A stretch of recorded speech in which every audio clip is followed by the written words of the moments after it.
제목을 한번 같이 읽어봅니다. 십자가 그리스도의 길, 제자의 길. 예, 십자가는 예수님의 길이고 또한 우리의 길이다라고 하는 제목으로 말씀을 잠시 드리면서 은혜를 나누기를 소망합니다. 지금 우리가 사순절 기간을 지나가고 있는데 이 사순절 기간은 예수님이 부활하시기 전날까지 주일을 제외한 약 한 40일 동안을 사순절이라 해서 아, 그 초대교회 성도들은 이 기간 동안에 회개와 그리고 예수 그리스도의 십자가의 고난과 죽음 그리고 부활에 대해서 묵상을 하면서 지냈던 그 기간이 이 사순절이라고 합니다. 예, 특별히 오늘 이 본문은 예수님의 생애에 있어서 아주 중요한 분수령이 되는 그런 말씀입니다. 아주 중요한. 예수님이 내가 많은 사람에게 고난을 받고 죽임을 당하고 다시 살아나야 되리라고 하는 말씀을 3번 하셨는데 공생 기간에 그 3번 중에서 첫 번째 예수님이 처음으로 주님의 고난과 죽으심에 대한 그리고 부활에 대해서 예고하시는 본문이 오늘 본문의 말씀입니다. 그런데 오늘 본문은 이 장소가 이 가이사랴 빌립보라고 하는 곳에서 제자들과 대화 속에서 나타난 하나의 그 말씀들이다라고 볼 수 있는데 이 가이사랴 빌립보는 이 가이사랴는 로마 황제의 이름이고 빌립보는 헤롯 빌립의 이름이 합성이 된 그런 도시입니다. 그래서 이제 요 가이사랴 빌립보에는 화려한 황제의 신전이 있고 또 이 우상의 이방 신전이 아주 많이 있었던 도시가 이 가이사랴 빌립보입니다. 그래서 이 가이사랴 빌립보는 세상적으로 말하면은 세상의 힘이 지배하던 그런 도시라고 할 수가 있어요. 세상의 힘이 가장 정점에 있는 도시가 이 가이사랴 빌립보라고 하는데, 그래서 이 가이사랴 빌립보에서 예수님이 물어보세요. 사람들이 나를 누구라고 하느냐? 또 너희는 제자들에게 말씀하시기를 너희는 나를 누구라고 하느냐? 이렇게 물어보십니다. 그래서 이제 이 물음에 대한 대답이 27절과 29절 사이의 말씀 속에서 나오는데 보편적인 사람들의 대답, 사람들이 생각하고 있는 예수님에 대한 그런 하나의 그 생각은 어떤 사람은 세례 요한이라고 말하고 또 어떤 사람은 엘리야 선지자라고 말하고 또 어떤 사람은 선지자들 중에 하나다라고 이렇게 그 보편적인 일반 백성들은 예수님을 선지자 중에 한 사람이다라고 이렇게 생각을 했습니다. 그러니까 상당히 존중하는 그런 의미에서 선지자 중에 한 사람 이렇게 대답을 했는데 그 존중의 의미는 있지만 그러나 예수님에 대한 본질적인 이해는 부족한 상태였다라고 하는 거예요. 그러니까 또 예수님께서 제자들에게 너희는 그러면 나를 누구라고 생각하느냐 이렇게 제자들에게 질문을 하세요. 그러니까 아주 성질 급한 베드로가 탁 튀어나와서 주는 그리스도시니이다 이렇게 대답을 해요. 주는 그리스도시니이다. 몇 점짜리 대답일 것 같아요. 네? 대답 액면가 대답만 가지고 보면은 몇 점짜리 같아요. 100점짜리 대답입니다. 액면가로 딱 보면은 표현 양식만 가지고 보면은 주는 그리스도입니다라고, 이거 그리스도는 헬라어고 히브리 구약 언어로는 메시아라고 하는 거, 메시아. 주는 메시아입니다라고 이렇게 기름 부음 받은 자라, 하나님의 종이라고 하는 개념에서 예수님은 그리스도입니다라고 이렇게 액면가 100점짜리 대답을 해요. 그런데 그 표현은 100점인데 그 표현 안에 들어가 있는 내면에 있는 내용은 몇 점일 것 같아요? 예? 뭐 점수로 매기면은 한 10점, 10점 정도 될까? 예. 그러니까는 그냥 표현 양식은 100점. 근데 내용을 따져 보니까 한 10점 정도밖에 줄 수 없는 그런 대답. 예. 그러니까 베드로의 고백과 또 이면에 있는 그런 곡해, 오해라고 하는 것이 있다라고 하는 거예요. 베드로가 생각한 그리스도는 예수님이 걸어가실 그리스도와는 거리가 멀었다라고 하는 거예요. 예수님은 그리스도입니다라고 고백했지만은 그 그리스도로서 걸어가야 될, 예수님이 걸어가야 될 길과 베드로가 생각하는, 자기가 생각하는 그리스도가 걸어가야 될 길은 다르다는 거예요. 그 당시 문화를 가지고 생각하면 정반대의 길이라, 상상할 수 없는 정반대, 극과 극의 반대 위치에 있다라고 하는 거예요. 베드로는 예수님이 걸어가야 되실 길, 그거는 이제 로마라고 하는 나라를 때려 부시고, 그리고 이 세상에 예수님으로 인한 새로운 왕국을 건설하실 왕으로서의, 이 땅의 왕으로서의 그리스도를 생각하고 있었는데, 근데 예수님이 걸어가시는 길은 그 길이 아니라 십자가의 길이다라고 하는 거예요. 그러니까 상상할 수 없는 그런 정반대, 극과 극의 위치에 있는 예수님의 실제 걸어가실 그 길에 대한 차이.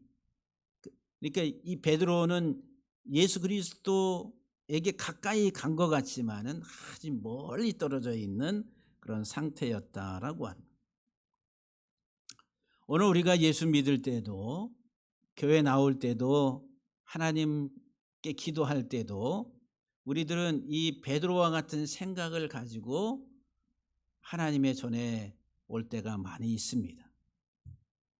주님이 원하시는 주님의 뜻과 내가 원하는 나의 뜻, 거기에는 괴리가 있어요.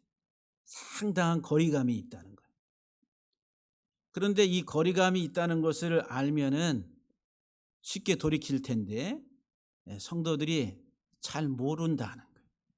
자기 생각이 하나님의 생각과 같다라고 이렇게 착각을 많이 하고 살아간다라고 하는 거예요. 내 성공과 나의 왕국을 세우기 위한 예수 그리스도를 요구한다는 거예요. 지금 제자들이 예수님을 따라가면서 주는 그리스도입니다라고 할 때, 당신은 우리의 왕이 돼서, 그리고 당신 주변에 우리가 이제 중요한 역할을 하면서 이 나라를 강력하게 이끌어가는 그런 나라를 우리들은 원합니다라고 생각하는 거예요. 오늘날 우리도 예수님이 우리의 왕이시고 우리 왕 되신 그 예수 그리스도로 말미암아 이 세상 살아가는데 나의 영광, 주님과 함께 나의 영광도 아주 멋지게 될 그런 하나의 꿈을 꾸면서 예수님께로 나오는 사람들이 대다수다라고 하는 거예요. 그런데 예수님은 그게 아니었다라고 하는 거예요. 오늘 본문 30절을 말씀해 보게 되면은, 이에 자기의 일을 아무에게도 말하지 말라 경고하셨다. 금지령을 내렸어요. 금지령. 예수님의 일을, 자기의 일을 예수님에 관해서 아무에게도 말하지 말라고 함구령을 내리셨다라고 하는 거예요.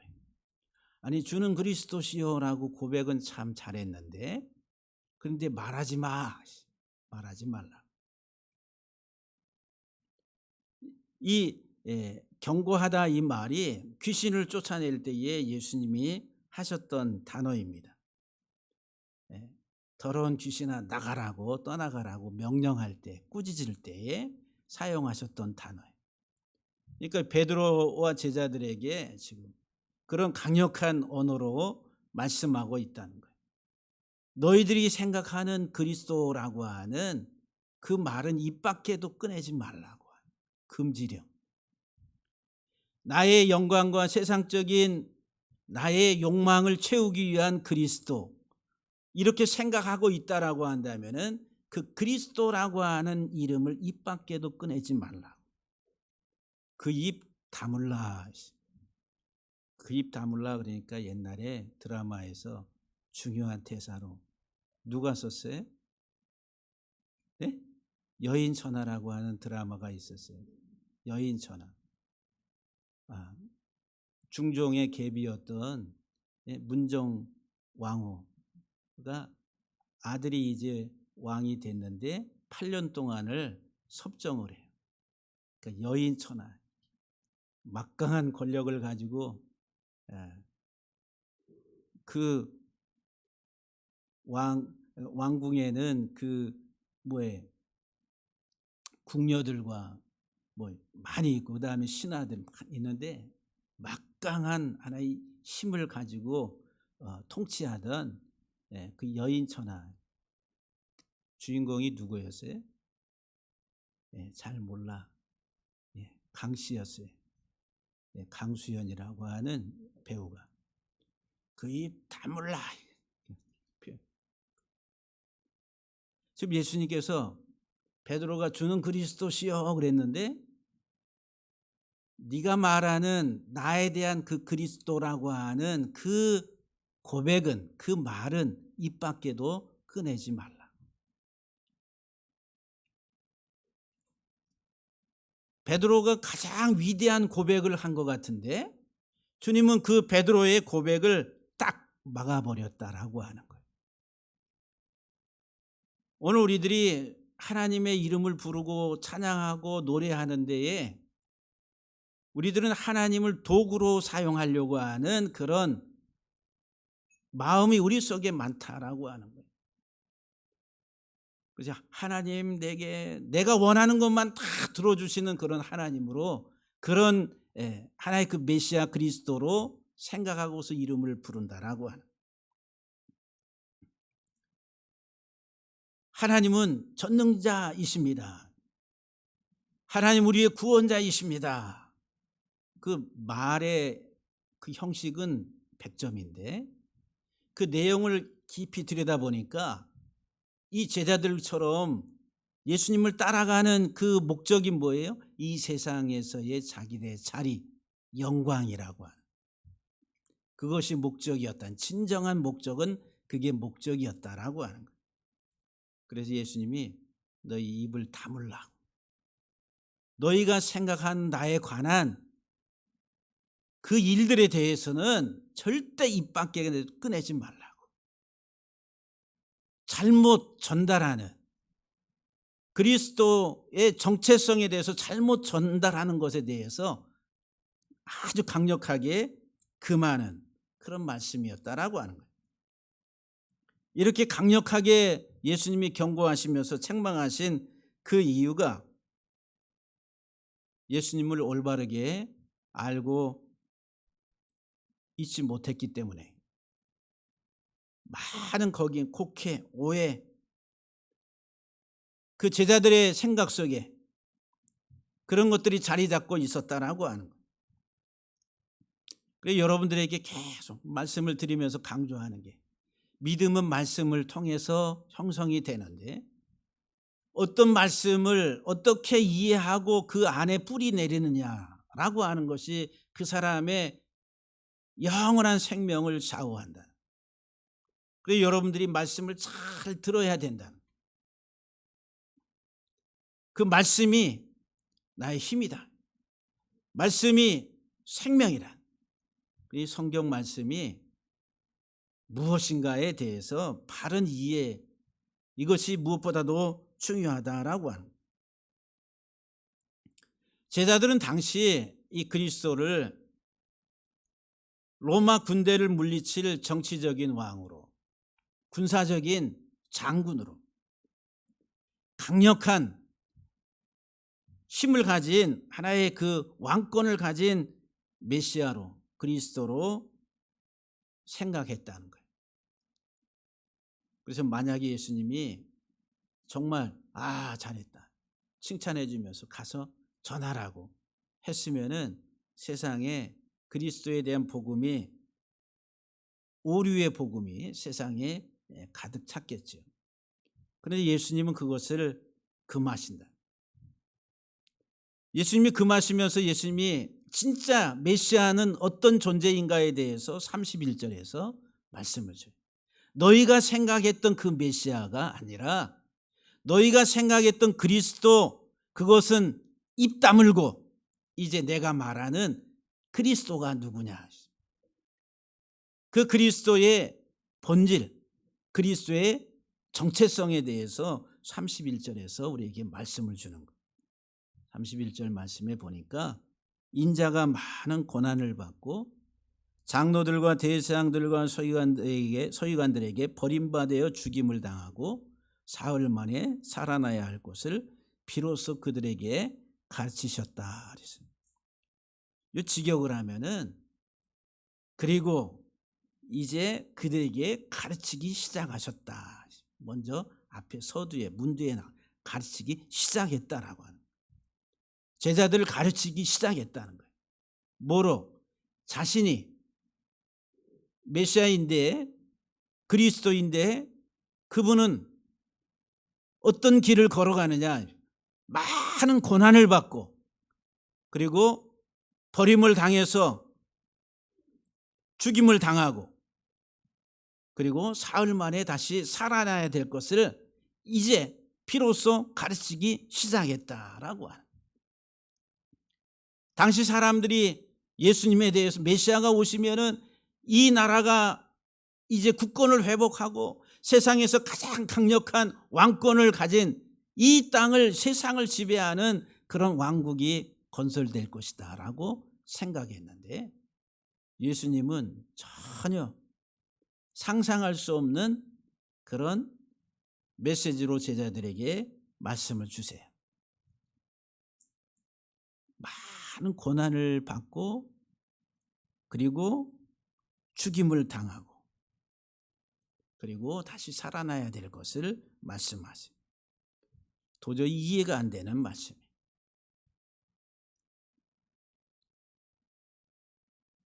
진정한 메시아, 반드시 메시아로서 가야 될 길이 뭐냐 하면은 예수님께서 오늘 본문에서 자기가 예루살렘에 올라가야 될 것을 말씀합니다. 예루살렘에 올라간다 이 말은 내가 반드시 예루살렘에 올라가야 된다.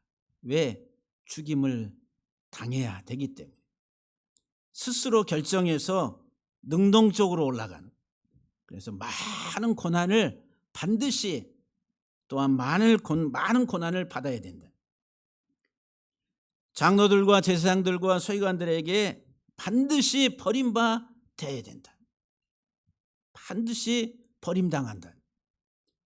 그리고 죽임을 반드시 당해야 된다. 그리고 사흘 만에 다시 반드시 살아나야 될 것에 대해서 가르치기 시작하셨다라고 하는 거예요. 당시 제자들이 무슨 말인지 알아들을 수 없는 어안이 벙벙한 그런 말씀이라는 거예요. 도저히 생각지도 못했던 말이란, 상상할 수도 없었던 말. 그러니까 베드로가 32절 이하의 말씀에 보게 되면은 베드로가 예수님을 붙들고 항변했다 그랬어요. 갑자기 베드로가 또 튀어나오더니 예수님을 꽉 붙잡고 자기에게 끌어들이면서 항변했다 이 말이, 항변하다 이 말이 또 꾸짖었다. 예수님을 꾸짖어. 제자가 스승을 꾸짖어. 훈계한다는 훈계. 아니 스승이 말씀하시는데 제자가 아니 스승님 그런 말씀이 어디 있어요. 가만히 계세요. 훈계하듯이 이제 끌어들여가지고 헛소리 하지 말라고 그런 의미다라고 하는 거예요. 반드시 이 메시아라고 하는 자기들이 따라한 그리스도는 그런 존재가 아닌데 이상한 말을 하니까 베드로가 가로막고 나섰다라고 하는. 그러니까 예수님께서 뭐라고 33절 말씀에 베드로를 꾸짖어 그랬어요. 사탄아 뒤로 물러가라. 네가 하나님의 일을 생각하지 아니하고 도리어 사람의 일을 생각하는도다. 책망을 해. 사단아 물러가라고, 뒤로 물러가라고. 지금 베드로가 사단의 일을 하고 있다는 거예요. 그 속에 사단이 들어가서 사단의 일을 하고 있다. 근데 사단의 일을 하고 있는데 그 일이 뭐냐면 사람의 일이라는 거예요. 너는 하나님의 일을 생각하지 아니하고 도리어 사람의 일을 생각한다. 그 사람의 일이 뭐예요? 내 욕망, 세상적인 욕망이라. 세상에서 잘됨과 성취와 그리고 이 세상의 영광. 내가 예수님 믿었더니 이렇게 이 세상에 이렇게 이 자랑거리가 이 땅의 것들이라. 그게 목적이 돼가지고 지금 예수님 따라가요. 네가 나를 따라오는 이유가 하나님의 일을 생각함이 아니라 사람의 일을 생각하는도다. 그 사람의 일을 생각하는 베드로가 사단이라. 사단. 여러분들은 사단의 종으로 사단의 일을 잘 수행해 가고 있습니까? 아니면 하나님의 종으로 하나님의 사람으로 하나님의 일을 잘 수행해 가고 있습니까? 하나님의 종으로 하나님의 일을 잘하고 있습니다라고 자신 있게 말하고 싶은데 말이 안 나오고 양심이 있어서. 예? 우리의 머릿속에 생각 온통 사람의 일, 사람의 생각, 이 땅의 욕망, 그것이 더 크고 그것이 더 좋고 그것을 더 원하고. 그래서 우리가 하나님의 이름을 부르고 찾는 이유도 목적은 하나님의 영광, 하나님의 뜻이 아니라 그건 포장된 형식적인 거고 본질적인 내용을 들여다보니까 너는 네 영광을 구하고 있구나. 세상에 네 영광을 위해서 구하고 있다. 하나님은 속으세요? 안 속으세요? 안 속으세요. 우리의 마음을 살피시는 하나님이라. 중심을 보시는 하나님이라. 베드로와 제자들의 마음을 다 아시는 하나님이 너희는 하나님의 일을 생각하지 아니하고 사람의 일을 생각하는도다. 사단아 내 뒤로 물러가라. 여기 생각한다 이 말이 현재형이야. 항상 네가 생각하는 일이 사람의 일을 생각하고 있다. 사람의 일은 고난이 없이 영광만 취하려고 하는 자기의 욕망이라. 그런데 하나님의 일은 죽음을 통해 생명을 살리는 것이라. 예수님께서 죽으셔야지만이 우리를 살리시는. 그래서 이 사순절은 우리 안에 있는 사람의 생각, 사람의 일을 내려놓고 하나님의 일을 내 삶의 우선순위에 두는, 그 우선순위를 다시 바르게 세우는 그런 사순절 기간이 돼야 될 줄로 압니다. 할렐루야. 그러면서 이 34절 말씀에 보게 되면은 제자도에 대해서 말씀을 하세요. 34절에 무리와 제자들을 불러 이르시되 누구든지 나를 따라오려거든 자기를 부인하고 자기 십자가를 지고 나를 따를 것이니라. 제자도에 대해서 세 가지 요소를 말씀하세요. 첫 번째가 자기 부인이라. 누구든지 나를 따라오려거든 예수님의 종이 되고 예수님의 제자가 되고 하나님의 사람으로 이 세상에 살아가려면은 자기 부인, 나를 부인하란. 이건 자발적이고 능동적으로 내가 그것을 선택해야 된다. 육적이고 세상적인 그 욕망을 다 버려야 된다. 자기 부인이라고 하는 것은 내가 우리 삶의 주제가 뭐예요? 주어가 뭐예요? 내가 말이야. 모든 게 다 내가 주인이 된다. 그래서 이 복음서 중에 제5복음서, 예? 그게 마귀가 우리에게 가져다 준 5복음서, 마태, 마가, 누가, 요한복음 말고 다른 복음이 있는데 내가 복음. 그런데 자기 부인은 이 나, 1인칭 나를 부인하는 거예요. I'm not, 나는 아닙니다. 자기 권리, 자기 주권에 대한 포기라고 하는 거예요. 나는 아니고 오직 예수 그리스도, 오직 주님만이 나의 주인 되심에 대해서 고백한, 자기를 부인한다라고 하는, 내 뜻대로 마옵시고 아버지의 뜻대로 되기를 원합니다라고 예수님의 겟세마네 동산에서의 기도처럼 여러분들은 얼마나 여러분들의 삶 속에서 내 뜻대로 마옵시고 아버지의 뜻대로 하옵소서 그런 기도를 드리십니까? 아니, 하나님 내 소원 좀 들어주세요 하면서 때를 쓰고 땡깡을 부리는, 그 때를 쓰고 땡깡을 부리는 우리 사람의 그 시절은 어린아이 유아 시절에 엄마한테 뭐 해달라고, 자기 소원 안 들어주면 어떻게 돼? 들어줘. 그래 안 되면 들어넣어가 땡깡을 부리는. 그 우리는 기도를 하나님을 찾는데 그런 모습을 취할 때가 많다라고 하는, 내 소원대로 내 뜻대로 마옵시고 아버지의 뜻대로 되기를 원합니다라고 그런 기도를 여러분들은 얼마나 하시고 계세요? 자기 부인, 누구든지 나를 따라오려거든 자기를 부인하고. 두 번째가 십자가를 지고 그랬어요. 자기 십자가를 져야 된다.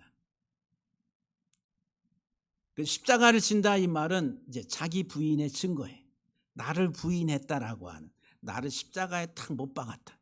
사도 바울이 이제는 내가 산 것이 아니요 내가 그리스도 주와 함께 사는 것이라, 나는 주와 함께 십자가에 못 박혔노라 라고 선언을 해.